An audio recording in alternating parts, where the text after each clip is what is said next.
বলেন প্রত্যেকটা জিনিসেরই একটা সুন্দর আছে। কোরআন শরীফের সুন্দর হলো সূরা রহমান, এবং এই সূরা অত্যন্ত গুরুত্বপূর্ণ। আল্লাহ রাব্বুল আলামিন এই সূরার মধ্যে অসংখ্য অগণিত নিয়ামতের কথা তুলে ধরেছেন, এবং 30 বারের মতো এই সূরায় উল্লেখ করেছেন। فَبِأَيِّ آلَاءِ رَبِّكُمَا تُكَذِّبَانِ, তোমরা কোন কোন নিয়ামত, উভয় জাতি জিন জাতি এবং মানব জাতি আল্লাহর কোন কোন নিয়ামত অস্বীকার করবে? আল্লাহর একটা নিয়ামতকেও আমাদের অস্বীকার করার মতো কোনো ক্ষমতা আছে কি? আর তো জোরে হা না কন। কাফিরদের সামনে যখন রাসূল এই সূরা তেলাওয়াত করতেন, কাফেররাও মাথা নিচু করে রাখত, কারণ জবাব নাই। আল্লাহর নবী বিশ্বনবী রাহমাতুল লিল আলামিন উনি জিন্নাতের সামনেও এই সূরা তেলাওয়াত করেছেন। আব্দুল্লাহ ইবনে মাসউদ রাদিয়াল্লাহু আনহু থেকে বর্ণিত হাদিস, রাসূল আমাকে একটা দাগের ভিতরে দাগ দিয়ে রেখে দিলেন, আর হুজুর একটু দূরে সরে গেলেন, যার আওয়াজ আমি শুনতেছি রাসূল কোরআন তেলাওয়াত করতেছেন সূরা রহমান।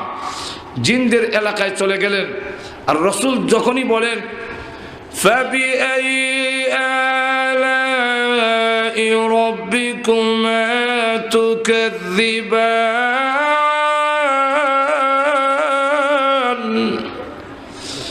সমস্ত জিন্নাতেরা একসাথে সমস্বরে আওয়াজ দিয়ে বলে লা নুকাযযিবু বিশাই ফালাহুল হাম, আমরা আল্লাহর একটা নিয়ামতকে অস্বীকার করি না, বরং সমস্ত প্রশংসা একমাত্র আল্লাহ। এই সূরা আল্লাহ রাব্বুল আলামিন নিজে তার বান্দাকে তেলাওয়াত করে শোনাবেন। আর তো আরো আস্তে কোন সুবহানাল্লাহ। আল্লামা ফকি আবুল সামারকান্দি রাহমাতুল্লাহ আলাইহি তানবীহুল গাফিলিন, আল্লামা আবুল হাসান রওজাতুস সালিহিনে বর্ণনা এনেছেন, জান্নাতের ভিতরে আল্লাহ জান্নাতীদেরকে জিজ্ঞাসা করবেন, আমি যা যা কোরআনে বলেছিলাম তা কি তোমরা পেয়েছো? সকল জান্নাতীরা বলবে আল্লাহ কোরআনে যা শুনেছিলাম এই দিবে। জান্নাতে এসে তার চাইতে 97 গুণ বেশি পেয়েছি। আল্লাহ রাব্বুল আলামিন বলবেন আর কিছু চাবে কি? আর কিছু চাওয়া এবং পাওয়ার বাকি আছে কি? আর কিছু রয়েছে? সমস্ত জান্নাতীরা উলামায়ে কেরামের দিকে তাকায় থাকবে, কারণ ওই দিন উলামায়ে কেরাম ছাড়া এর জবাব দিতে পারবে না। তাহলে বোঝা যায় উলামায়ে কেরামের নেতৃত্ব দুনিয়াতেও চলে, জান্নাতের ভিতরেও চলবে। সাধারণ জান্নাতীরা জান্নাতের ভিতরে গিয়েও উলামায়ে কেরামের মুখাফিকি থাকবে। আমরা অনেক সময় মনে করি যে উলামায়ে কেরামের নেতৃত্ব আর কি, এরা কি জানে? উলামায়ে কেরামের নেতৃত্ব ছাড়া এই পৃথিবীতেও মানুষের সমাজ থাকবে না। আমাদের ব্রাহ্মণবাড়িয়ার একজন বড় আলেম ছিলেন, যার উপাধি ছিল ফখরে বাঙ্গাল, বাংলাদেশের ফখর। তিনি এক মাহফিলে যাবেন, ব্রাহ্মণবাড়িয়া রেল স্টেশনে গিয়ে দৌড়ে ট্রেনে উঠেছেন, ট্রেনটা ছেড়ে দিচ্ছে, তো যেই রোমে ঢুকলেন, এটা পাকিস্তানি আর্মিরা। উনি এক সাইডে বসে রয়েছেন, যেহেতু উঠে গেছি, ট্রেনও ছেড়ে দিয়েছে, কোনো আমি মাহফিলও চলে যায়। কিন্তু পাকিস্তানি আর্মিরা ক্রিটিসাইজ আরম্ভ করলো, মোল্লারা এরা সামাজিকতা বুঝে না, সমাজের সাথে এরা মিলেও না, এরার পোশাক, এরার উঠা বসা, এদের খাওয়া দাওয়া সব উল্টা। আমরা কই দাঁড়ায় হিসাব করো, এরা কই বইয়া। আমরা বলি বাম হাতে খাও, ওরা ডাইন হাতে। আমরা বলি শর্টকাট পোশাক হইতো, এরা বড় লম্বা পোশাক। ওলামাই কেরাম সামাজিক না। এইভাবে একবার দুইবার তিনবার বলার পরে উনি হঠাৎ করে বললেন, হ্যাঁ মোল্লা রাজ যেমন যেমন করে তিনি বৃদ্ধাঙ্গুলি দেখাইছেন। তুই বৃদ্ধাঙ্গুলি যদি আপনি ইংল্যান্ড দেখান, আমেরিকা দেখান, বাহিরের রাষ্ট্রে দেখান, খুব খুশি, এটার অর্থ হইল থ্যাংক ইউ। আর যদি 2 আঙ্গুল দেয় তাহলে ডাবল খুশি। বাংলাদেশে যদি এই আঙ্গুল দেখান, এর অর্থ হইল ডেন কেয়ার। এটা দেখাইলে মানুষ রাগ হয়। উনি যখন আঙ্গুল দেখাইলেন, পাকিস্তানি আর্মিরা তো গরম হয়ে উঠলো, আপনি আঙ্গুল দেখাইলেন কেন, অবাজ্ঞা করছেন আমাদেরকে। উনি বলেন, না আমি আঙ্গুল দেখাইনি, আমি বলছি দৃষ্টান্ত, এক্সাম্পল দিয়েছি, উদাহরণ, মিসাল, যে উলামায়ে কেরাম যেমন এই আঙ্গুল। আবার দি দেখান। উনি বলেন, না আমি তো আঙ্গুল দেখাচ্ছি না, তোমরা তো দৃষ্টান্ত বুঝো না, উদাহরণও বুঝো না। আমি বলছি মোল্লা রাজ যেমন এই আঙ্গুল। তখন আবার দেখাইলেন। তুই একজন বলে, ভাই হুজুর এটা জিনিসটা একটু বুঝাই বলেন। বুঝাইতে গেলে এই 5 আঙ্গুল মিললে একটা সমাজ। ঘুমাই গেছেন নাকি আল্লাহ জানে। 5 আঙ্গুল মিললা, এই 5 আঙ্গুলের 60টা একটার সাথে আরেকটার কিছুটা মিল আছে এবং লাগানো যেরকম, ঠিক না? কিন্তু এই আঙ্গুলটা এই সাইডটার একটার সাথে মিল নেই, আর বাড়িও অনেক দূরে, যেরকম, ঠিক কিনা? কিন্তু এই আঙ্গুল যদি না থাকে, হাত একবারে অচল হবে না। এই আঙ্গুলটাও যদি না থাকে, বাকিটি যদি থাকে, হাত একবারে অচল হবে না। এই 4টার যে কোনো একটা যদি না থাকে, হাত অচল হয় না। কিন্তু 4টা আছে, এটা নাই, এটা ফেলে দেন, হাত একবারে কাটা চামচ, যেরকম, ঠিক কিনা?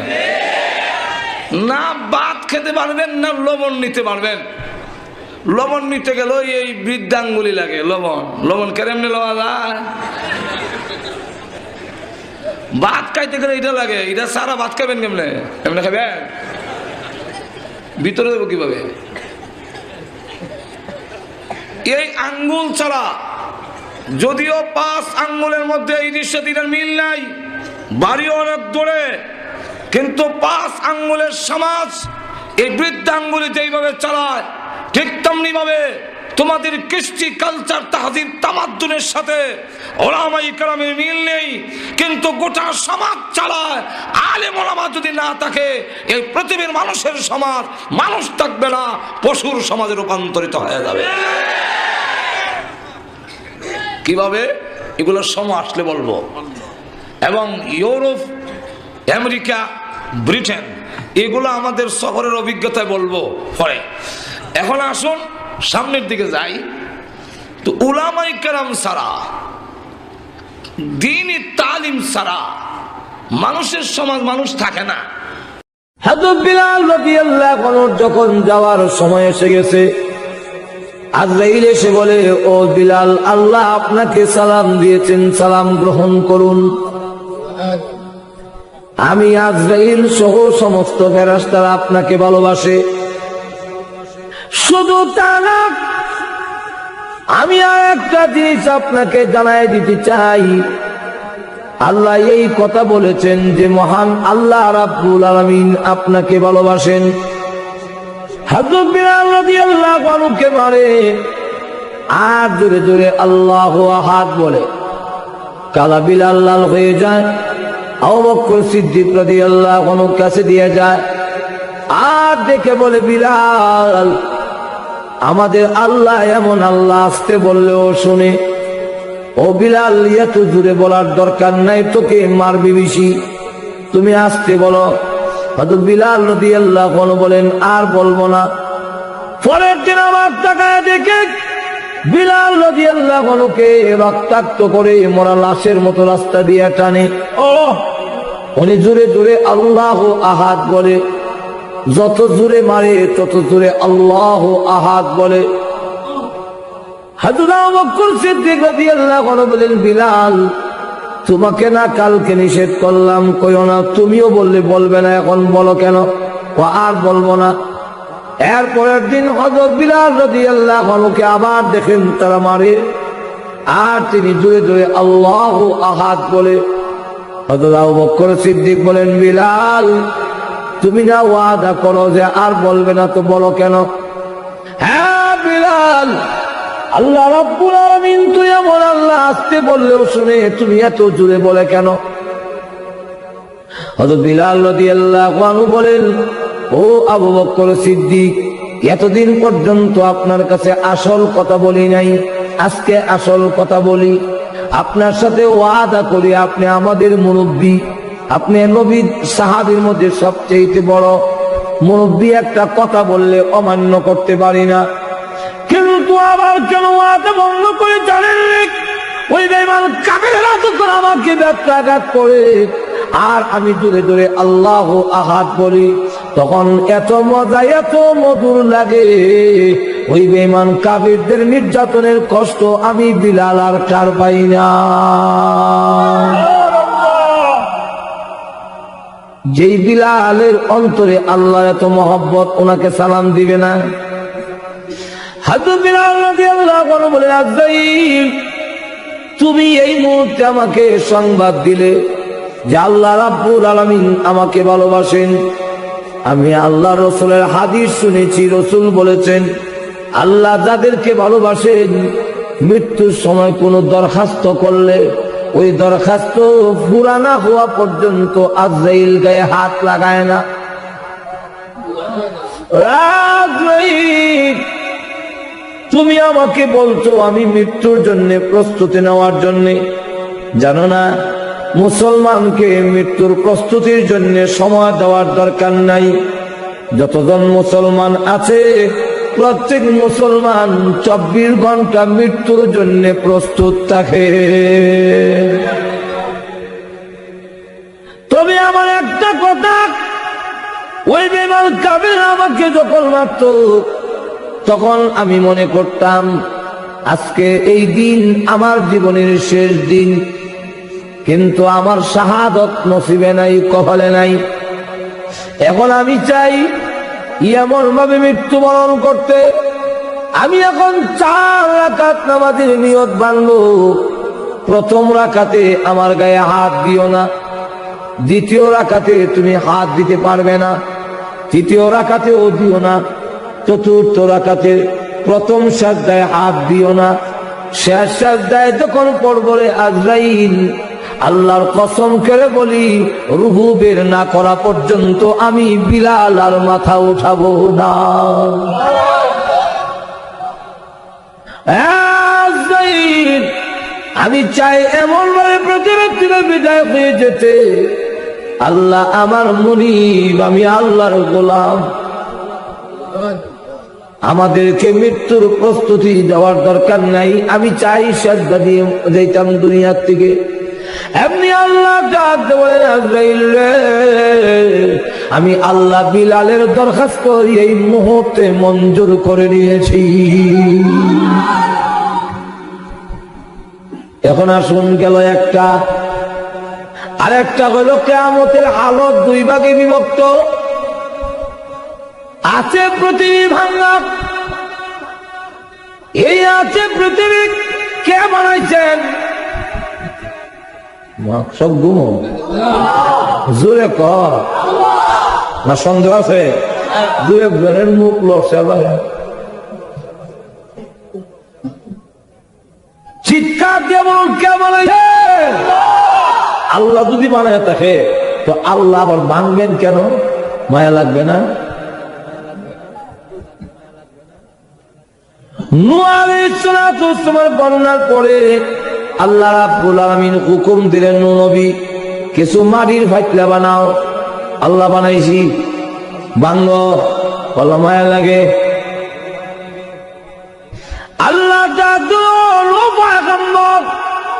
এই জিনিসটা বুঝাবার জন্য মাটির পাতিলা বানাইছ, সময় দিয়েছ এবং শ্রম দিয়েছ। এতে যদি ভাঙতে মায়া লাগে, আমি তোমার বন্যা, তুমি যে বন্যা কামনা করেছো বন্যা দিয়া প্লাবন দিয়া তাম পৃথিবী যে আমি আল্লাহ বাংলাম, আমি আল্লাহর কেমন মায়া লেগেছে।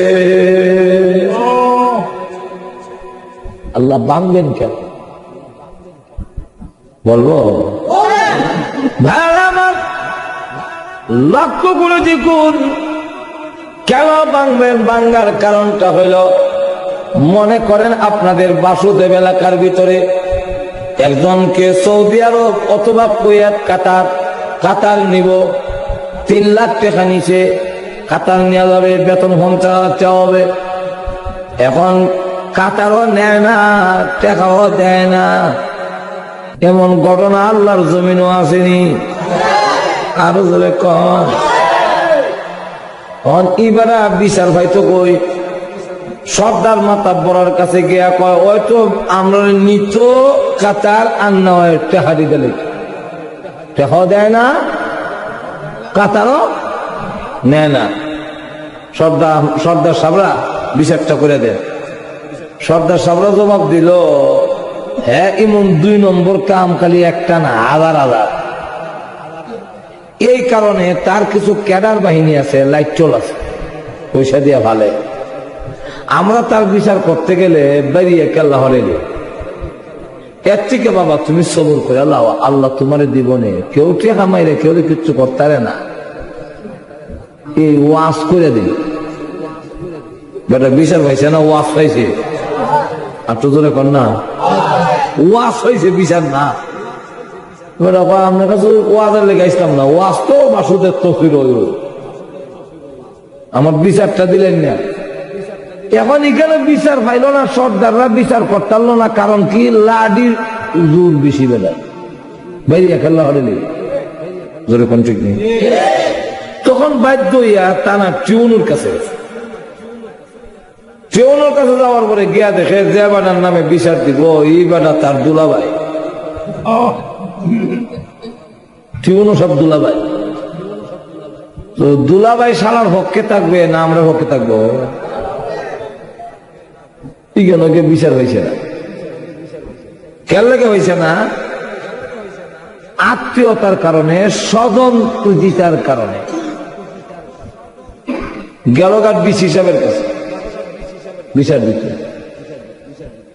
হিদিকে খবর রাখে কই যায়, ও কয়েক তেল দিয়ে কই বাইচা দিব 50,000 টাকা যদি খরচ করে নেয়, তার খরচ তো 2.5 লাখ টাকা লাভ। সুপার মার্কেট গিয়ে ঢুকছে, সিটি সেন্টারও গিয়া শাড়ি লইছে একটা 10,000 টাকা দিয়ে। আনন্দবাজার থেকে একটা বোয়াল মাছ লইছে 3,500 টাকা দেয়া, ভাইয়ার মাথা লম্বা, ধন্যা ভাতা খাতা মরিচ লইছে। মহাদেব কর্তৃক থেকে মিষ্টি লইছে 10 কেজি, লইয়া ডাইরেক্ট ডিসি সাহেবের বাসা। বড় লোকের বাসায় মধ্যে আবার গিয়ে যখন কলিং বেল ঠিক দিছে, তো বেশি বড় লোক যারা হেরার ঘরের ভিতরে একটা মেশিন আছে, আপনি গেইটে দাঁড়াইলো ওইখানের মধ্যে ছবি সহ উঠে। আর সাধারণ বড় লোক যারা, তারা দরজার মধ্যে ছিদ্র করে একটা ভাতর বয়ে রেখে আপনার দেহে খেলা। কলিং বেল যখন চিট দিছে, ডিসি সাহেব বকে, কেন আম্মা আমি আপনার ধর্মের ছেলে, ধর্মীয় কুটুম আছেন আমরা দেশ। ডিসি সাহেব বলছে দুটা ছায়া দেখে ভাবা মাথা লম্বা বোয়াল, শাড়ির ভেখেরও দেখা যায়, মিষ্টিও দেখা যায়, ধন্যবাদ খাতা মরিচ দেখা যায়। ইমন রেডিমেড সন্তান কয়জন ভাই ফেরোরাই কত ইমন ভুলা হয় না। দরজা খুলে দিছে, আও বাবা এই নেন আম্মা আপনার শাড়ি, মাঝে ডাকছি, এই নেন মিষ্টি, এই নেন বোয়াল মাছ আর ধন্য পাতা কাঁচামরিচ আনছি, বোয়াল যে বাজি করবেন ধন্য পাতা দিয়া আর কাঁচামরিচ দিয়া বাজি কামড় দেখাইলে যে চেষ্ট লয়ে এসে। এখন কয় তুমি আমার ছেলে, ঠিক আছে তো আম্মা আমি যাই গা, না বেলা ওয়াত্তা লই আইছো, না খাইয়া দেবা কেমনে? আম্মা আমার আজকে ব্যস্ততা, মা যখন ডাকছি খাইবার লেগে অভাব হইতো না, খামনে আমি যাইগা। আর উদ্দেশ্য হইলো তাড়াতাড়ি সরে যাইগা, বুঝ দিতাম আইছি, এটা যদি ধরা ফেলে যাইগা জায়গা তাড়াতাড়ি এমনি কর, আম্মা আমি যাইগা, আমার ব্যস্ততা। বলতে ঠিক আছে রে বাবা, যে কোনো অসুবিধা পড়লে তুমি আইও। যেই মাত্র তুই কথা কইছে এমনি তুই ফাঁক পাই দিছে, এমনি কয় আম্মা আমার নামে একটা কেস আইতে পারে, আমরা স্যারের কাছে একটু নজর রাখেন। আমি তোর মা থাকতে কি এর কেস নেই?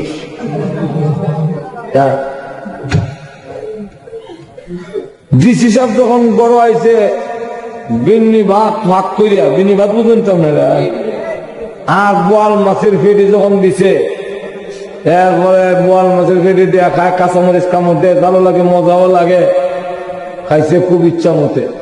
এরপরে দিছে নিয়া রসগোল্লা, কাটা চামচ ডাইরেক্ট রাত পয়সা লাগান ঢুকায়, খাইতে খাইতে বলা পর্যন্ত আইসে গামছা দিয়ে হাত মুজে আর কয় বহু দিনে ফেরতে খাইছি। আচ্ছা বালা। এখন বেগম সাহেব দাঁড়াইয়ে কয় যে অমুক গ্রামের অমুক নামে, তার নামে কোনো কেস আপনার পড়ো হইতে পারে?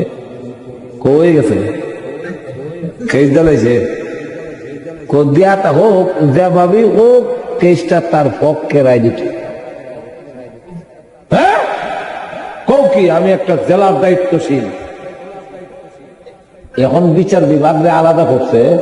আর না হয় আগে নির্বাহীর হাতে ক্ষমতা ছিল, ডিস হিসাবে কইতো কোন আকিম কোনহানো বইব, কেমনে চেয়ার বদলাইব, উল্টা হল্টা কয়া রায় দেওয়াইব, ক্ষমতাটা ছিল ডিসির হাতে।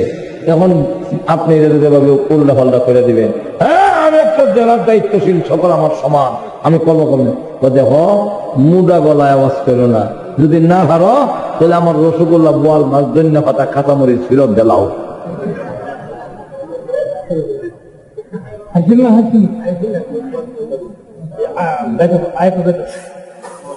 কিছু তো বুঝবেন নজর, এখন ঠিক নেই। এখন দেখা গেল এই বোয়াল মাছ ফিরত দেওয়ার সম্ভব, ধন্যবাদ কাঁচামরিচ, তখন ওই হের ওই বাসায় দেওয়ার আর পথ নাই। এমন কালো টাকার কারণে, ঘুষের কারণে সত্যিকার যে বিচার ভাবনা হে পায় না, এমন আসেনি বাংলাদেশও, আরো যখন আসেনি বলে হে বিচারটা হয়তো সর্দারের কাছে পাইল না, কুরিয়ার কারণে, লাঠির জোরের কারণে, টিউন উৎসবের কাছে পাইল না, সালা হওয়ার কারণে, আর ডিসির কাছে পাইল না, কালো ঘুষের টাকা, কালো টাকার ঘুষের কারণে বিচার পাবে কোথায়? এই কারণে আল্লাহ বলে তাম পৃথিবী ভেঙ্গে কাম কাম করে, ওলট পালট করে একটি মাঠ কায়েম করা হবে, সেখানে একমাত্র বিচারপতি আমি, আমার কাছে কোন লাঠির প্রভাব দেখাতে পারবে না, সেখানে উকিল নাই, উত্তান নাই, কেউ থাকবে না, এর বুকে থাকবে না, সেখানে বিচারপতি আমি একমাত্র আল্লাহ থাকবো, সেখানে লাঠির প্রভাব দেখাতে পারবে না, আমি আল্লাহর সাল্লা নাই, সুতরাং কেউ দুলাভাই আমি না, কিয়ামতের মাঠে আমি আল্লাহকে কেউ ভোট দিতে পারবে না। এই জন্য প্রত্যেকের বদলা দেওয়ার জন্য আমি আল্লাহ তামাম পৃথিবী ভেঙ্গে কিয়ামত ঘটাবো। ঠিক না? তাহলে এখন আসো, মোটামুটি অতকান বুঝাইলাম কিয়ামত কেন লেগে হইব, কিতা আসো বিষয়, যেরকম ঠিক না? এখন আসুন, ব্যক্তিগত কিয়ামত, সমষ্টিগত কিয়ামত কোন দিন হইব কেউ জানে না, কিন্তু কিছু নিদর্শন আল্লাহ দিয়ে দিচ্ছেন। আল্লাহ কোরআনে বলেন, قد جاء أشراطها, সত্যগুলো পাঠাইয়া দিয়েছি, কিছু আলামত, কিছু নিদর্শন পাঠাইয়া দিয়েছি, এইগুলা দেখে দেখে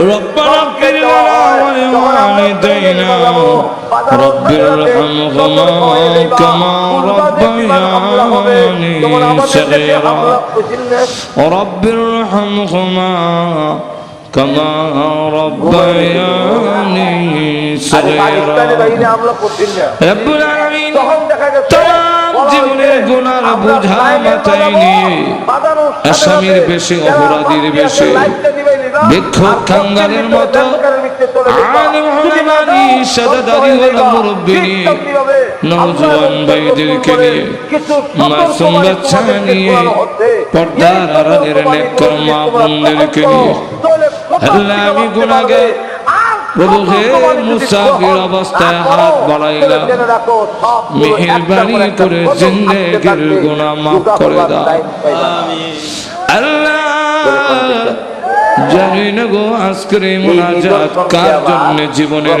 শেষ মুনাজাত কত মানুষ ঘুমা আর ওঠে না কত মানুষ ঘর থেকে বের হয় আর ঘরে ফিরে আসে না আল্লাহ জানি না কার জন্য কাফনের কাপড় দোকানে জমা হয়ে গেছে এমনও হতে পারে আগামী দিন এই সময় আমি কবরের বাসিন্দা হয়ে যাব রব্বুল আলামিন মৃত্যু আসার আগে আগে মেহেরবানি করে আমাদের জিন্দেগির গুনাহ মাফ করে দাও বুঝেননি আমার কথা আল্লাহ তুমি যদি মাফ না করো বলো না আমরা কার কাছে যাব দুনিয়াতে দেখেছি দুষ্টমি করলে আব্বা আমাকে ঘরে ঢুকতে দিত না সন্ধ্যা হয়ে গেলে ঘরের পিছনের দরজায় গিয়ে মা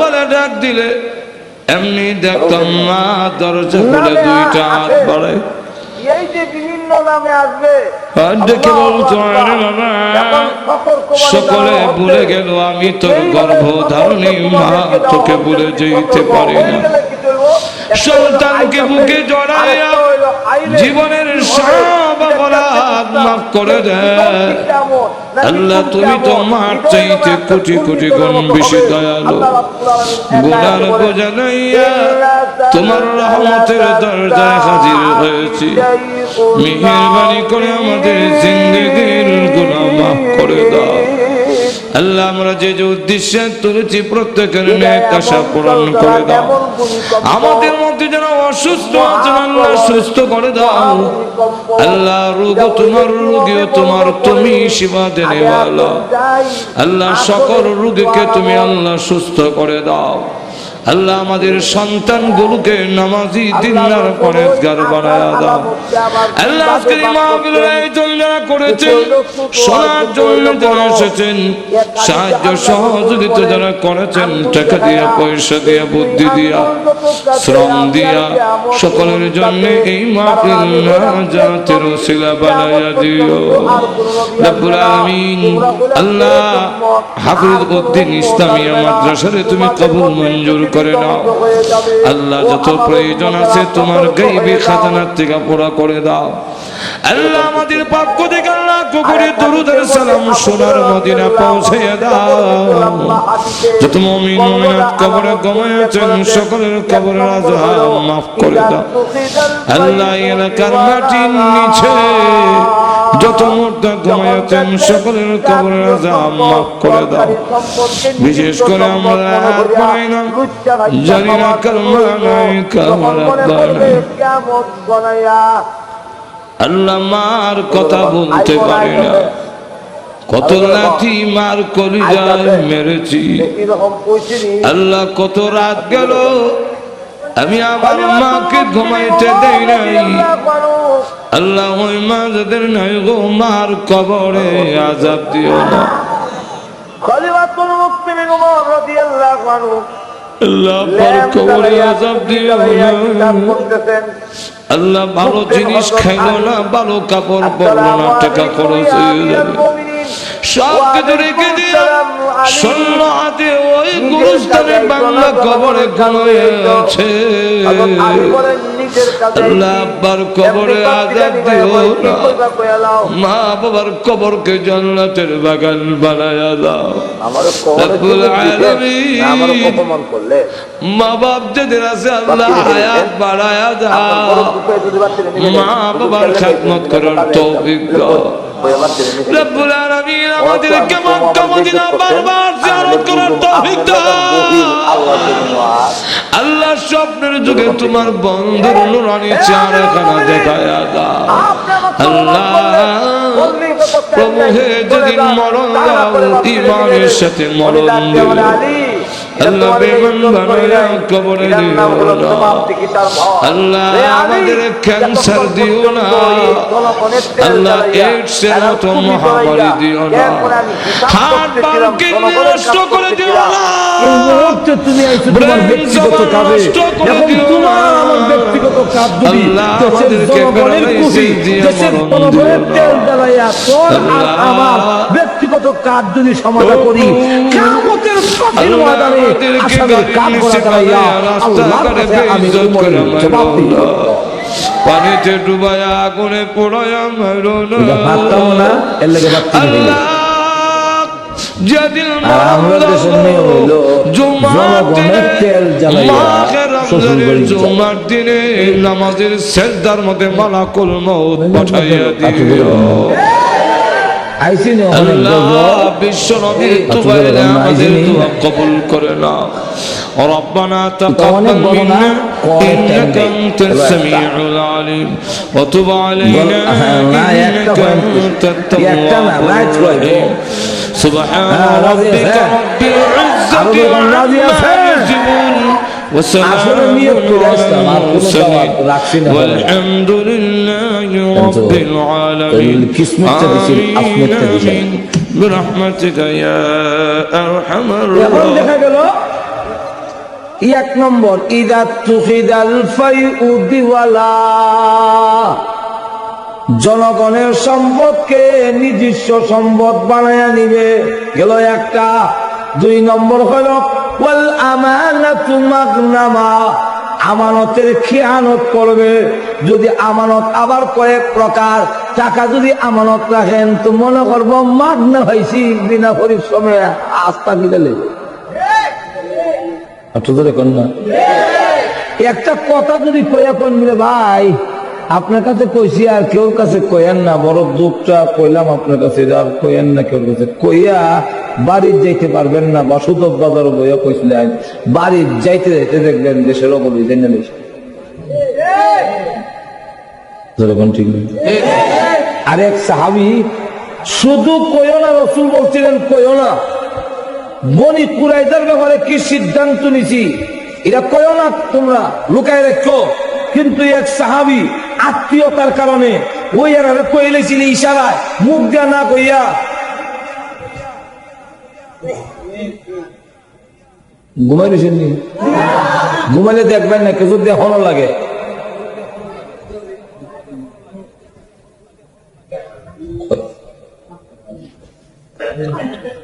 গলা কাটে লেব মানব যদি রসুলের কথা। সাথে সাথে আবুলু বাবা ওই ইন্নালিল্লাহ, আমি তো আমানতের খেয়ানত করলেছি।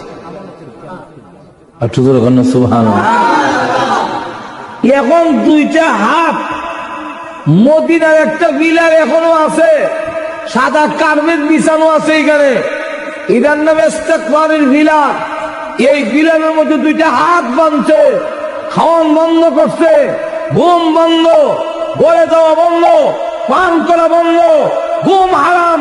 এখন শুধু কান্দে, আমানতের খেয়ানত করেছি, কিয়ামতের মাঠে তোমার সামনে জবাবদিহি করতে হবে।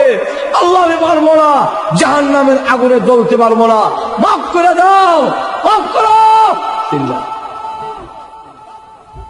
তার সিল্লির সুদে আশেপাশের কেউ ঘুমাইতে না। সাহাবীরা গিয়ে রসুলের কাছে কয়, ওগো নবীজি, এর সিল্লির সুদে আমরা ঘুমাইতে পারি না, আপনি একটু আল্লাহর কাছে কন না। আল্লাহ তওবা করছে, তওবা কবুল করো। আল্লাহ বলছেন আপনি যদি বলেন তাহলে আল্লাহ তওবা কবুল করলেন। কোরআনে আল্লাহ বলছেন যে আপনি কইলি তওবা কবুল। রসুল কয় আমি কইতাম না, মাফ আনতারলে আমার কোনো আপত্তি নাই, কিন্তু মাফ করুক এটা আমি কইতাম না। কেন করলো কে লেগে? কথা ছিল না, কইতো না, কইলে কে লেগে? এখন চিন্তা করে একদিন কান্নাকারি করার পরে গভীর রজনীতে আল্লাহ আয়াত নাযিল করে বলেন, নবী গো, আবুল বাবাকে জানায়া দিন আমি আল্লাহ তার জিন্দেগির গুনাহ মাফ করে দিয়েছি।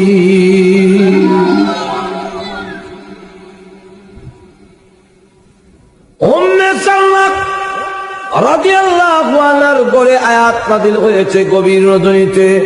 উম্মে সালমা রাদিয়াল্লাহু আনহা ডাক দিয়ে বলেন, আল্লাহর নবী গো, আপনি তো সকালে বলবেন ফজরের সময়, আর সহ্য হয় না, আবুল বাবা মরণাপন্ন হয়ে গেছে, আমাকে অনুমতি দিলে আমি ডাক দা কইয়া দিয়াই তওবা কবুল হইছে, আর কান্দিস না। তখন পর্দার হুকুম নাযিল হইছে না। আল্লাহ রাসূল বলেন, ঠিক আছে কইয়া দিয়াও। এমনি কি ডাক দিয়ে বলেন, রে আবুল বাবা, আর কান্দিস না, তোর তওবা আল্লাহর দরবারে কবুল হয়ে গেছে, আর কান্দিস না। আবুল বাবা এই ঘোষণা দিয়া আত্মীয় স্বজনের কাছে বলল, তোমরা যাও, তার রশির বানটা কল্লা বাড়িতে নিয়ে আসো, তার তওবা কবুল হয়েছে। আত্মীয় স্বজনরা দৌড়ে গিয়েছে, রশি দিয়া ধরছে বান করে দেওয়ার জন্য। আবুল বাবা ডাক দিয়ে বলেন, হ্যাঁ, আমার রশিতে তোমরা হাত দিতে পারবে না।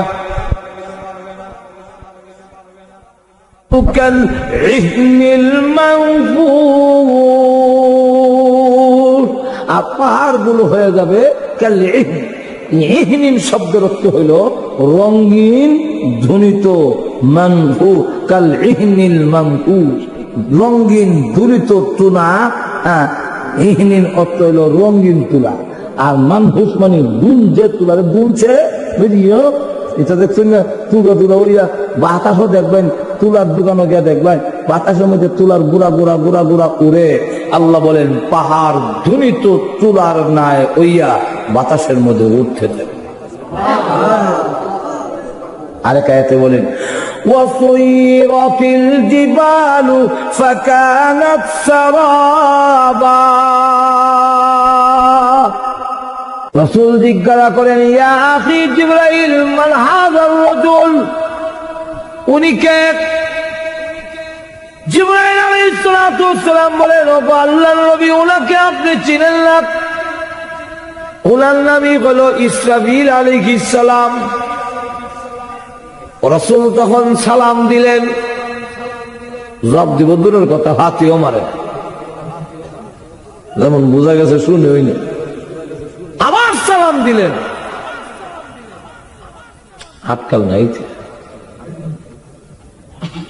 আবার সালাম দিলেন, এরপরও যখন লড়ে না, তখন আল্লাহ রসুলের এলহাম হয়ে গেল, ডাক দিয়ে বলে, রে ইসরাফিল, বলে আমি আসি নাই, আল্লাহ আমাকে দাওয়াত দিয়ে এনেছেন। কেউ কাউকে দাওয়াত দিয়ে আনলে রাগ থাকলেও রাগ দেখায় না। আপনারা কোনো গুমো দিল্লেছেন, যেরকম ঠিক নেই। বিয়াই বিয়াইরে দাওয়াত দিয়ে আনলে তরকারির মধ্যে মরিচ বেশি দিলেছে, লবণ বেশি দিলেছে, মুখ লইতারে না, নাকে মুখে পানি ছুটছে। এখন বিয়াই যে খাইতারল না, যে বিয়াই দাওয়াত দিয়ে আনছে, পর্দার আড়াল থেকে খালি বেগম সবরে হাত দেখায় আর কয় বিয়াই গিয়া লোক।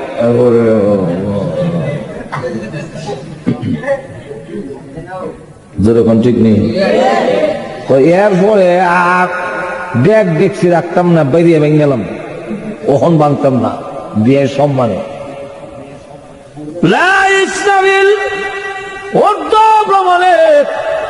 আমি আসি নাই, আল্লাহ আমাকে দাওয়াত দিয়ে এনেছেন। সুতরাং এই মুহূর্তে তোমাকে সিংহায় ফু দিয়ে তাম পৃথিবী ধ্বংস করার জন্য মহান আল্লাহ হুকুম দিবেন না। তুমি আমার সালামের জবাব দিতে, এমনি সিংহে সরে এখন, ওয়ালাইকুম আসসালাম ইয়া রাসূলুল্লাহ, ইয়া হাবিবাল্লাহ। ওগো আল্লাহর নবী, আপনার প্রথম সালামই শুনেছি, কিন্তু জবাব দেয় না কেন জানেন? আল্লাহ আমাকে বলেছেন সিংহা মুখে ধারণ করে তোমার আর কোনো ডিউটি নাই। ডিউটি হলো অপেক্ষা করতে থাকবে গভীর মনোযোগ সহকারে। আমি যেই সময় অর্ডার দিব একটা সেকেন্ড ইদিক সিদিক হতে পারবে না, তুমি হু দিতে হবে। আপনি যে আমাকে বারবার সালাম দিচ্ছেন, আমি তো জানি না কোন সময় হু দিতে হবে, সময় তারিখ আমাকে আল্লাহ বলেন নাই। এই কারণে আমি আপনার সালাম শুনে জবাব দেই নাই। যদি ওয়ালাইকুম আসসালাম ওয়া রাহমাতুল্লাহ বলতে যাই, আল্লাহ যদি ওই দিক থেকে বলেন ইসরাফিল সিংহায় ফু দাও, আল্লাহর হুকুমটা পালন করতে দেরি হবে বলে আমি আপনার সালামের জবাব দেই না। ইসরাফিল কয় আমিও জানি না কোন সময় ফু দিতে হবে। আল্লাহ রাব্বুল আলামিন কেন লুকায় রাখলেন বলবো? আল্লাহ নিজেই কারণ বলছে। কেন? ওই এক নম্বর হলো যদি মানুষের মরণের তারিখ লুকায় না রাখা হয়, তাহলে পৃথিবীর নিজাম ঠিক থাকবে না, পৃথিবীর শৃঙ্খলা ঠিক থাকবে না। কেমনে? মানুষ যদি জানা লাগ সে জানুয়ারি 2000 সালের জানুয়ারির 15 তারিখ মারা যাবে, তাহলে জানুয়ারির 2019 সালের ডিসেম্বর পর্যন্ত রেল লাইনের মাঝখানে গিয়া হারাইয়া থাকবো। ট্রেন আইলো হু দিয়া লড়াই যাত না, কারণ হে জানে মরতো না, ট্রেন উপরে গেল।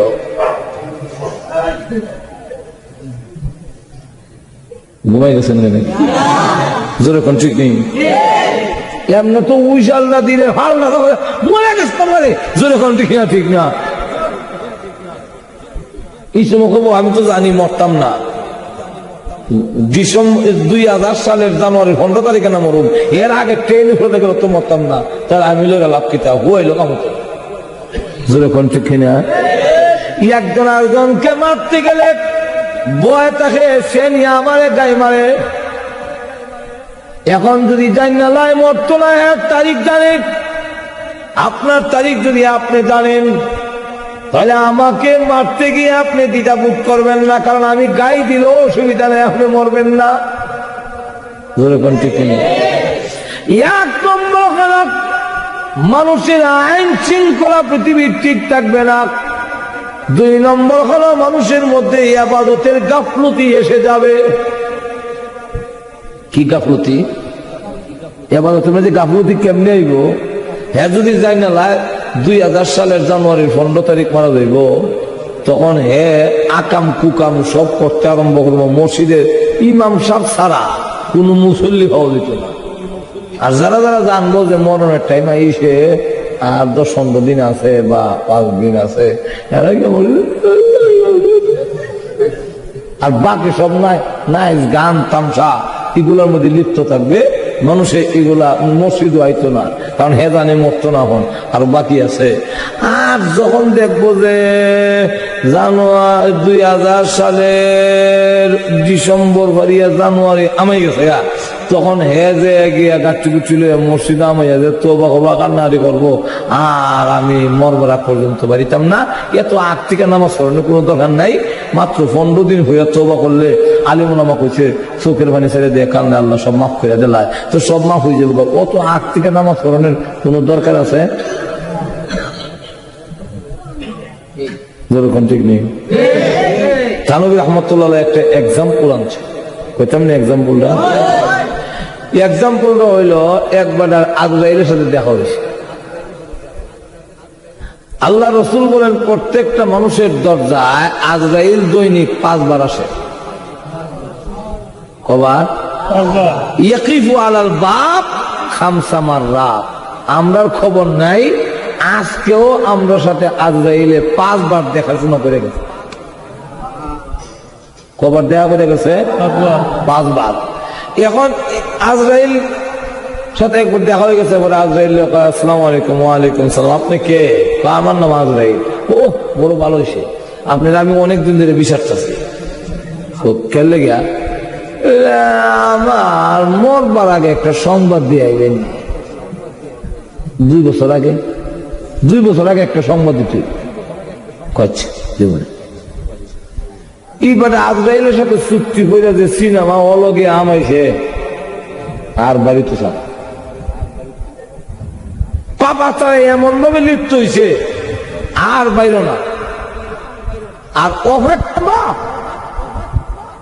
ও কেন আপনারা কইছেন 2 বছর আগে সংবাদ দিয়ে আইবেন সংবাদ তো দিছি কো আমি তো সংবাদ পাইছি না আমার সাথে যেদিন দেখা হয়েছিল তোমার চুলদারি কেমন আছে বলে কালা এখন সাদা সিডি দিছি না তোমার ঠিক হয়ে যাও গা আমার সাথে যেদিন দেখা হয়েছিল তোমার দাঁত কটা আছে 32টা এখনো কটা আছে 16টা আছে আর 16টা নাই